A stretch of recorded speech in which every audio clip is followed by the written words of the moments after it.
어른이 되면 관계가 쉬워질 줄 알았는데.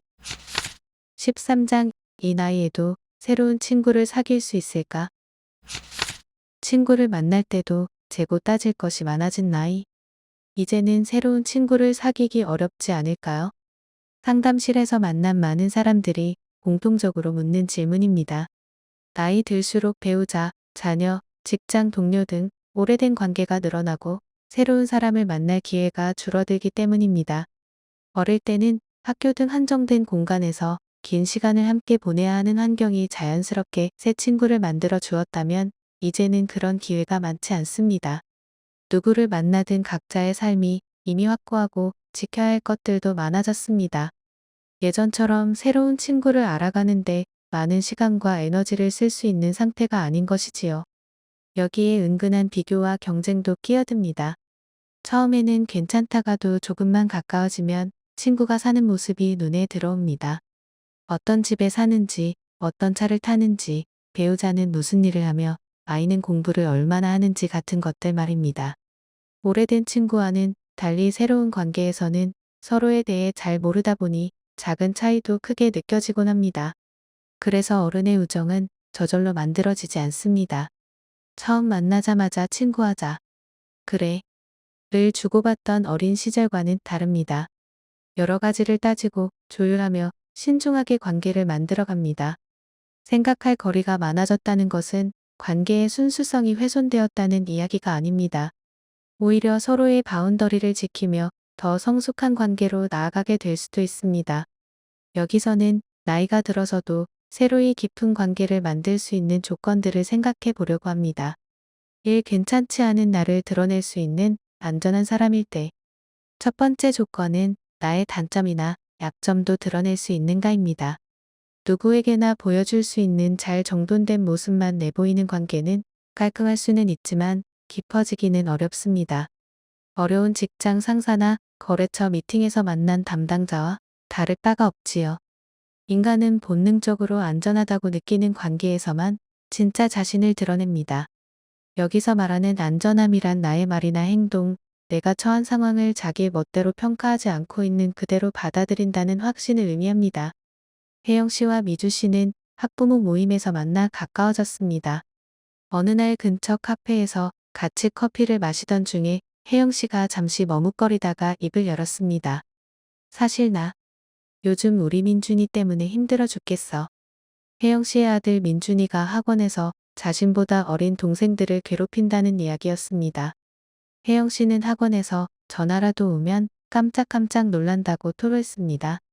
좋은 말로 타일러도 보고 눈물 속 빠지게 혼도 내봤는데 달라지는 게 없다며 한숨을 내쉬는 혜영 씨를 미주 씨는 조용히 다독여 주었습니다. 그러지 말고 이렇게 해보라거나 민준이는 예전부터 그랬다거나 하는 조언이나 평가 없이 혜영 씨의 이야기를 들어준 것입니다. 이후 두 사람은 한층 더 가까워졌고 같은 학교 학부모 관계를 넘어 마음을 나누는 친구가 되었습니다. 혜영 씨가 다른 사람들에게는 선뜻 말하지 못하는 무거운 고민을 꺼낸 것은 미주 씨에게 한 걸음 더 마음을 열고 싶다는 의미였을지도 모릅니다. 민감한 아이 문제나 배우자와 다툰 이야기 등 힘들거나 상처가 되는 이야기들이 조금씩 오가기 시작하면 관계는 완전히 다른 차원으로 나아갑니다. 삶의 약한 고리를 내보이고 나누면서 관계가 깊어지는 것이지요. 이 서두르지 않고 천천히 단단해질 때 몇 번 만나지도 않았는데 우리 너무 잘 통한다. 라며 빠르게 거리를 좁히는 사람들이 있습니다. 하루에도 몇 번씩 메시지를 보내고 금세 내밀한 이야기를 꺼내 놓으며 마치 오래된 친구를 만나 양 굴지요. 하지만 어른의 우정은 서두를수록 오히려 얕아집니다. 어쩌다 답장이 늦거나 기대한 만큼의 반응이 돌아오지 않거나 나보다 다른 사람을 먼저 챙기는 모습을 보는 순간 서운한 마음이 걷잡을 수 없이 밀려온다면 그 관계는 잘못된 방향으로 가고 있는지도 모릅니다. 지선 씨와 보람 씨는 독서 모임에서 처음 만났습니다. 첫 만남부터 대화가 잘 통했고 모임이 끝난 뒤에도 카페에 남아 2시간을 더 이야기했지요. 그날 이후 두 사람은 하루에도 몇 번씩 메시지를 주고받았고 만난 지 한 달도 되지 않아 가족 이야기, 직장 고민까지 털어놓는 사이가 되었습니다. 그런데 어느 날 보람 씨가 회사 일로 바빠지면서 답장이 하루 이틀씩 늦어지기 시작했습니다. 지선 씨는 점점 불안해졌고 결국 요즘 나한테 뭐 서운한 거 있어? 라고 물었습니다. 보람 씨는 당황했습니다. 이미 관계에 금이 간 것처럼 느껴졌기 때문입니다. 관계가 더 깊어지기도 전에 기대만 너무 빨리 커져버린 것이었습니다. 깊은 우정은 천천히 만들어집니다. 별다른 기대 없이 몇 달, 몇 년에 걸쳐 인연을 이어가면서 말이지요.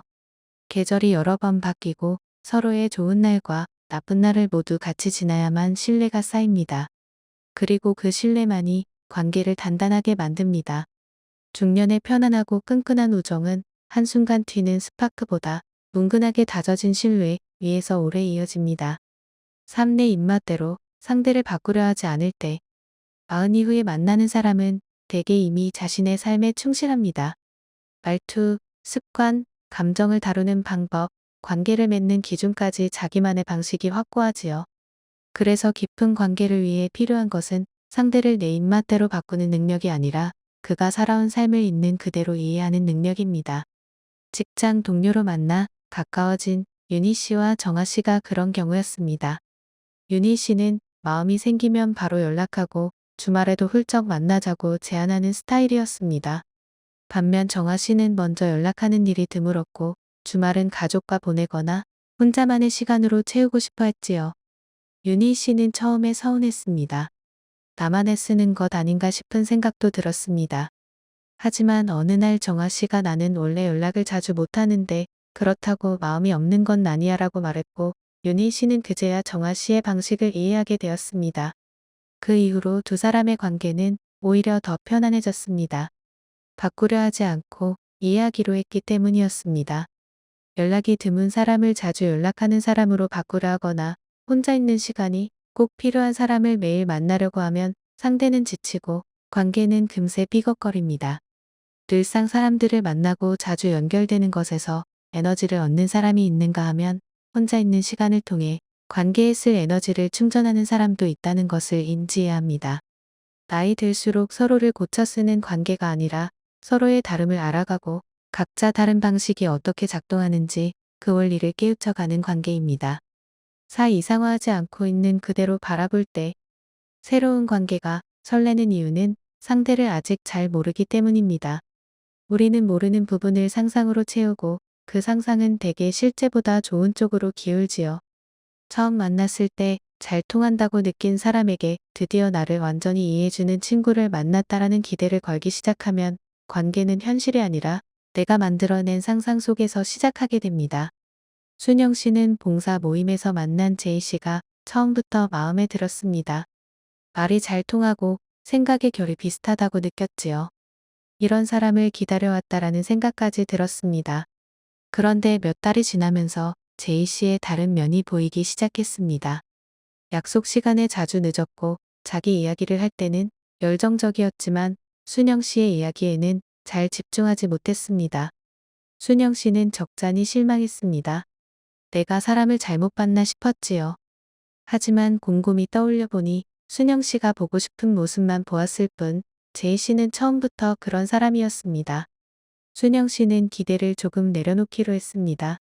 그러자 오히려 제이 씨의 좋은 면이 다시 눈에 들어오기 시작했습니다. 나이 들어 맺는 관계에서 필요한 시선은 상대의 좋은 면만 보려는 낙관도 실망한 뒤 냉정하게 돌아서는 냉소도 아닙니다. 관계가 깊어질수록 부족한 모습이 눈에 띄는 건 당연합니다. 이때 상대의 좋은 면과 불편한 면을 있는 그대로 바라볼 수 있는 힘이 있어야 합니다. 완벽하지 않아도 곁에 있을 수 있다는 것을 받아들일 때 관계는 현실 위에 단단히 뿌리를 내리게 됩니다. 우리는 모두 우정에 대한 로망 하나쯤은 있다. 나이 들수록 친구를 사귀는 것이 어려운 이유는 갑자기 사회성이 떨어지거나 친구에게서 무언가 실질적인 이득을 바라서가 아닙니다. 관계를 둘러싼 환경과 조건이 이전과는 달라졌기 때문입니다. 모두가 자신의 삶을 힘겹게 짊어지고 있고 그동안 관계에서 받은 상처는 마음 깊은 곳에 따리를 틀고 있습니다. 또 사소한 일에도 괜히 비교하고 경쟁하는 마음이 들기도 하지요. 깊은 관계를 맺기가 점점 더 어려워지는 이유가 여기에 있습니다. 그래서 저는 어른의 우정에 어울리는 성숙함을 갖추라고 거듭 강조합니다. 나와 비슷한 사람을 쏙쏙 골라내는 능력이 아니라 다름을 견디는 힘, 불완전한 이해를 받아들이는 힘, 그리고 무엇보다도 친구를 통해 내 결핍을 채우지 않으려는 태도가 중요합니다. 나의 모든 면을 완전히 이해해주는 사람은 없습니다. 우리는 나와 완전히 같지는 않아도 적당히 연결될 수 있는 사람을 찾아야 합니다. 카미는 우정을 자유로운 사람들이 얻게 되는 앞니라고 말했습니다.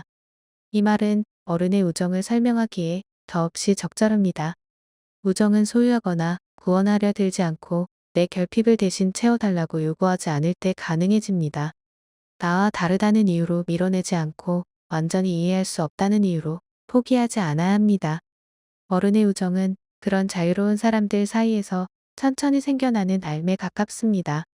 나는 지금 친구에게 무엇을 기대하고 있을까요? 그 기대는 지금의 관계 안에서 정말 충족될 수 있나요? 혹시 친구에게 너무 많은 역할을 맡기고 있지는 않나요? 상대가 나의 외로움을 전부 알아주지 못해도, 내가 기대한 만큼 자주 연락하지 못해도 관계가 실패한 것은 아니라는 사실을 받아들여야 합니다. 어른의 우정은 서로의 삶을 침범하지 않으면서도 필요할 때 곁을 내어주는 관계가 되어야 합니다.